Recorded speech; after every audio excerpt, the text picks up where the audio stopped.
commerce for cannabis businesses. Now, this is something that a lot of people have been waiting for and hoping that this happens. And some news came out yesterday about the Alliance for Sensible Markets. And what this is pretty much a group. It's a group of people, a group of groups essentially coming together and saying, all right, let's go ahead and try to get interstate commerce together. Now, there's a way to do this. Essentially, what they're doing is they're going to push governors, or they're soliciting the governors of legal cannabis states and soon to be legal cannabis states to enter into an interstate compact, or a pact here, which essentially means that when two states can, enter into a pact, this is a constitutional recognized agreement that, again, is between two states. Now, pretty much these two states sign this pact, and then they can go ahead and put this before Congress, and that can either be, put forward and accepted, or it can be, refused. But essentially it can go as its own standalone legislation, or it can be attached as a rider for another big bill, maybe another stimulus package, and boom, we get to have this kind of as a rider in the bottom there. Now, what they want to do is they want to establish a framework for cannabis businesses and have them be able to transport and market their cannabis products across state lines. Now, interstate drug trafficking is pretty much an illegal thing. You cannot do that right now. But if there's agreements between legal states, this may open up a lot of new opportunities for cannabis businesses. Now, this has not been done for cannabis, obviously, but you've seen other states. For example, Oregon, the governor over there, she signed a bill recently, I believe it was last year, maybe even earlier this year, saying that, hey, if federal law allows it, we like to allow the import and export of cannabis. So this is something that other states are looking for in making this happen. Now, California and Oregon are likely going to be the first two states to kind of come into this pact here. And because they have so much supply of cannabis, you see, when Oregon started out, they had, so much cannabis, it was going to waste, okay? Because there's just some areas in the country that can produce a lot of cannabis because there's some great conditions. Now, you'll be asking, well, how does this benefit the cannabis industry? I want to talk about both sides. How does this benefit, as well as how does this potentially hurt the industry going forward? Now, as I said before, some states are just overproducing cannabis, or some states are just underproducing cannabis. And it could be for a variety of reasons, right? California, the growing conditions are amazing for cannabis. Lots of sun, maybe not so much water, but there's a lot of great conditions out there for cannabis. There's also a lot of, human intelligence, knowledge, and know-how around cultivation that makes you and gives you that ability to scale and make a lot of cannabis, or grow a lot of cannabis in a smaller area compared to younger markets that don't have that cultivation know-how yet. Now, you may be seeing relaxed regulations too, as well in Oklahoma, right? When you look at Oklahoma, pretty much anybody that has a heartbeat, $2,500, and has been a resident for 2 years can get a cultivation license. But a license is just a checkbox to say, all right, you can do this, but it doesn't make you a good grower, right? Anybody can pretty much get this.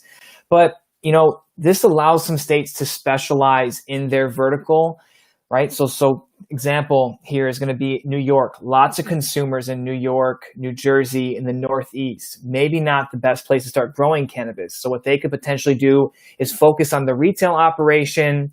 And then you have, states like California, Oklahoma, Oregon, Colorado supplying the cannabis for those retail operations. Could potentially bring down the cost per pound when you're growing in the areas that are best suited for growing cannabis. Now, I talked about this yesterday in our fires video. Look, there is interstate cannabis movement. Now, this is not something anybody wants to really admit to, and there's not a good solid solution on how to stop this other than more cops on the road to potentially pull over people. But there's not an efficient way to enforce these regulations. So this may legalize something that's already happening.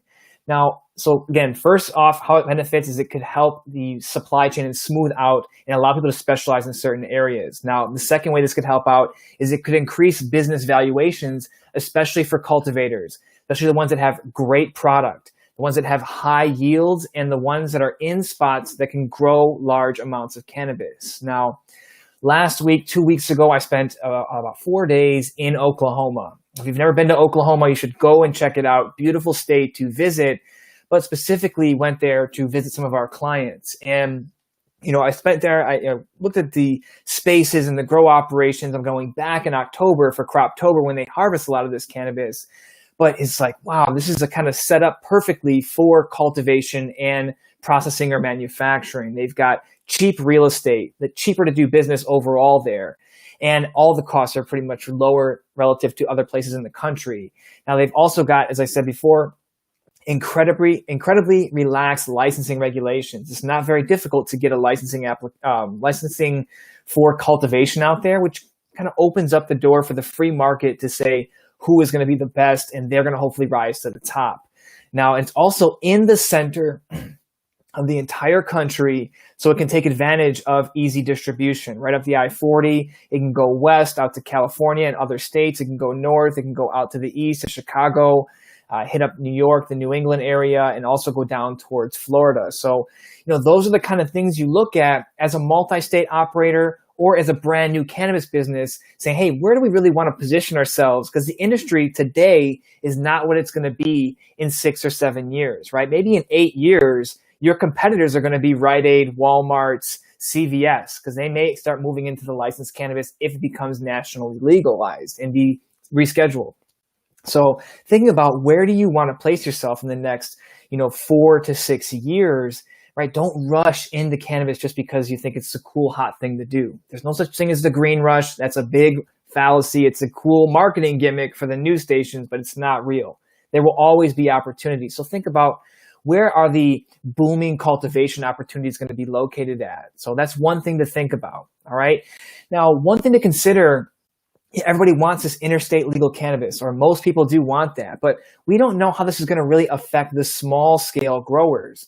Now, you may have heard of what they call craft grows. This is something that's happening in Illinois, and other states have, different levels and schedules of where you can grow and how much you can grow, how much canopy space. Now, when you get a smaller scale grow operation, this means that you don't always get to hit that inflection point to get an economy of scale to really draw down that cost per pound significantly, bringing it down 50 or 80%, right? If you're a large MSO or multi-state operator for a cannabis cultivator, you're allowed to, or you're given the space, shall I say, to really scale up your operation, reduce the cost per pound and achieve this really streamlined operation. Now, if you go interstate commerce, it's probably going to benefit those multi-state operators, people that have the infrastructure, the money, and the know-how on how to grow great cannabis, but also how to distribute it and get it out to the masses in all corners of our country, right? In certain states that are legal, they have what they call cannabis deserts. For example, in California,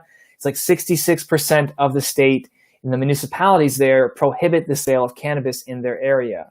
So this could be a lot of different things that happen with this, but interstate commerce for cannabis is something to keep your eye on. Now, this is not moving very fast. They want 2 governors to, look at this and they're going to get a bill hopefully signed, or a bill drafted up by December and then hopefully signed by 2 governors by March 2021, which then maybe moves us into getting this ratified in some type of omnibus legislation, maybe the second half of 2021. So nothing right away, but this is something to think about because the lead time for cannabis licensing is such a long one.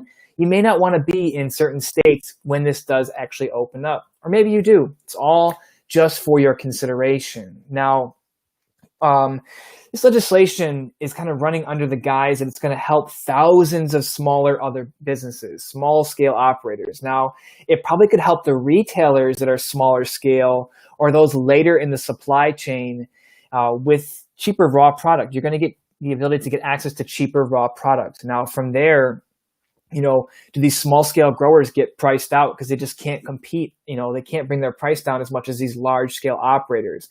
But as a small scale operator, something to think about is, well, what really makes you different, right? We had a group, I think, they work from California. I don't want to say the name is not really the place for that, but what I really liked about them is that they had, old time growers who've been growing for 20, 25 years with very specific in-house genetics, real pure Afghan cannabis that you can't find this stuff anywhere else. You're looking at a lot of hybrids nowadays. So having amazing genetics, that's one way to stand out as a small grower. Or special techniques for very potent cannabis or a consistent crop, that could be one way to stand out. Or maybe just having the convenience factor of being in the area of the other cannabis businesses, the retailers, and being able to get that product to them faster than potentially a multi-state operator who's going to have distribution centers all over and may have a 72-hour lead time or a larger lead time than that compared to where you may be able to turn it over in 24 hours, you can charge a premium for that. So just think about where you want to put yourself with that. And the last thing I want to bring up about this interstate commerce for cannabis is that this could alleviate a lot of the medical patient supply issues. So when new states turn on for recreational cannabis, you see that lots of operators are going to switch over. If they are medical now, they're going to probably divert a lot of their grow space, if not all of it, to recreational cannabis because there's no supply for that, which means no supply, higher prices per pound for the same square footage of grow area. Now, let's see. Hopefully this can actually smooth things out for the patients and their supply, but we really don't know until this actually gets opted into by 2 governors and ratified by the Congress. Now, let's see how it all comes together. If you have any questions or comments on that, drop it into the comment section below. We can reply and kind of have a discussion about this, maybe hop on for another video. But also, if you have any other questions about your cannabis business, interstate commerce for cannabis, or anything else financially related to your cannabis business, then please reach out to us via our website at greengrowcpas.com. Click that Get Started button in the top right corner. You can see the link in our bio for different ones here and let us know, hey, do you need help? Or give us a call at 800-674-9050. Let's see if we have any questions here from YouTube or on Instagram. Cool. Michael's out here talking about, all right, he's got a touchscreen kiosk ordering solution for dispensaries. We can provide you, he's asking, can we provide guidance on compliance and operations even though I'm not directly in the cannabis industry? Yes, Michael, please reach out to us. Again, go to our website, click on the Get Started page, and fill out the form relevant to your cannabis business. And a person from our team will reach out to you and walk you through your compliance thoughts and considerations. I just want to touch on this here real quick. For this distribution model, we've seen in California, because of COVID, you're having curbside deliveries being offered now.